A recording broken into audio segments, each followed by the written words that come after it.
चाहता हूं कि राम मंदिर का फैसला अगर आस्था के सवाल पर आ सकता है, बम बम बोले की एजुटेशन का फैसला अगर आस्था के सवाल पर आ सकता है, तो मां वैष्णो देवी की आस्था का फैसला क्यों नहीं आ सकता है? वजह क्या है? ये हमारे जिला रियासी का बच्चा बच्चा मुसलमान जो है अपने हिंदू भाइयों के कंधे से कंधा मिलाकर साथ चलने के लिए तैयार बैठा हुआ है। मुझे समझ नहीं आती कि यह सरकार, एलजी एडमिनिस्ट्रेशन, मरकजी सरकार और श्राइन बोर्ड ये क्यों जाबराना रवैया अख्तियार किए हुए हैं? जब कटरा के लोग, जिला रियासी के लोग या जम्मू प्रांत के लोग ये चाहते हैं कि यहाँ कटरा के अंदर माता वैष्णो देवी की आस्था के साथ खिलवाड़ न किया जाए और इस आस्था को बर्बाद न किया जाए, कटरा के लोगों का रोजगार खत्म न किया जाए, बेरोजगारों को और बेरोजगार न किया जाए, और यहाँ पर घोड़े पिट्ठू वाले, यहाँ पर रेड़ी फड़ी वाले, यहाँ पर चाय बेचने वाले, यहाँ होटलों वाले, ये सब बेरोजगार और बर्बाद होके रह जाएंगे इस गंडोला लगाने से। लेकिन समझ नहीं आती कि ये श्राइन बोर्ड जो है, ऐसा लगता है कि कटरा के अंदर एक खून चूसने वाला आला फिट किया गया है।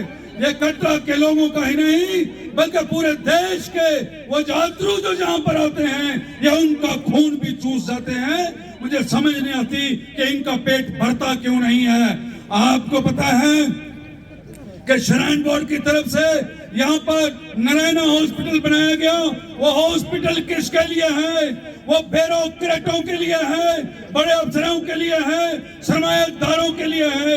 यहाँ घोड़े पिट्ठू वालों को वहाँ जगह नहीं मिलती, यहाँ रेड़ी फड़ी वालों को वहाँ जगह नहीं मिलती, वहाँ उनको दाखिल नहीं किया जाता, वहाँ दवाई नहीं मिलती है। वहाँ पर उन्होंने एक ऐसा माहौल बनाया हुआ है कि कोई गरीब आदमी वहां पर नहीं जा सकता है। और मैं आपको बताना चाहता हूं कि ये एजुटेशन जो है, ये अब इसकी चिंगारी जो है ये पूरे जम्मू प्रांत में फैलने जा रही है।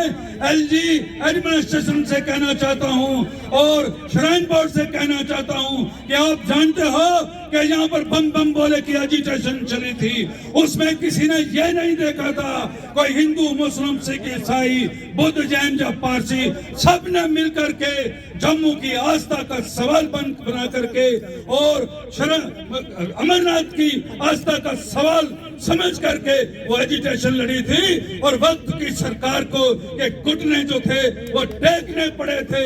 और मैं इनको कह देना चाहता हूं कि आप लोग ये जाबराना रवैया खत्म कर दें। मैं उस वक्त भी उस एजुटेशन में शामिल था और आज आपसे कहना चाहता हूं कि राम मंदिर का फैसला अगर आस्था के सवाल पर आ सकता है, बम बम बोले की एजुटेशन का फैसला अगर आस्था के सवाल पर आ सकता है, तो मां वैष्णो देवी की आस्था का फैसला क्यों नहीं आ सकता है? वजह क्या है? ये मैं समझता हूँ इसके पीछे कुछ लोगों का हाथ है जो लोग यहाँ पर कमाई करना चाहते हैं। मैं कहना चाहता हूँ कि जब बम बम बोले की एजुटेशन थी तो उस वक्त सारा जम्मू उबल पड़ा था, उसकी नुमाइंदगी कौन कर रहा था? कहाँ है वो जगह जगह पे जो नीलाकरण बन करके वो एजुटेशन चला रहे थे? आज कहाँ है वो लोग? उस वक्त तो सबसे आगे ये लोग थे जो मैं कहता हूँ भगवा चोला पहन कर वो आते थे। मैं कहता हूँ आप लोगों से कि उनको बोलो ये उतारो अपने भगवे चोले, एक तरफ रखो और हरे रंग की टोपियां पहन लो, सफेद सलवारें पहन लो और कलमा पढ़ लो, तब आप इसी के काबिल हैं। जब आपका वोटों का मसला होता है तो आपको हिंदू नजर आते हैं, जब आपके वोट मिल जाते हैं तो उसके बाद आपको अपने ही धर्म की आस्था का बिल्कुल फिक्र नहीं रहता है।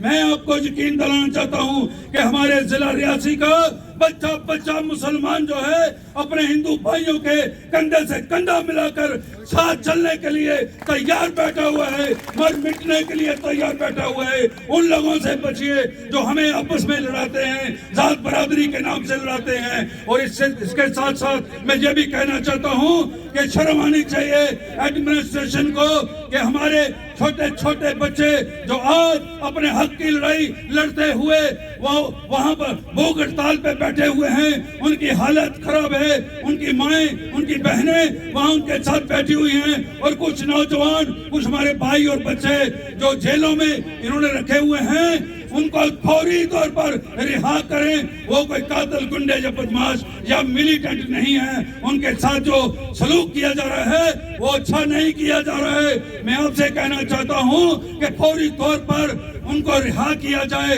और इसके साथ साथ मैं एक बात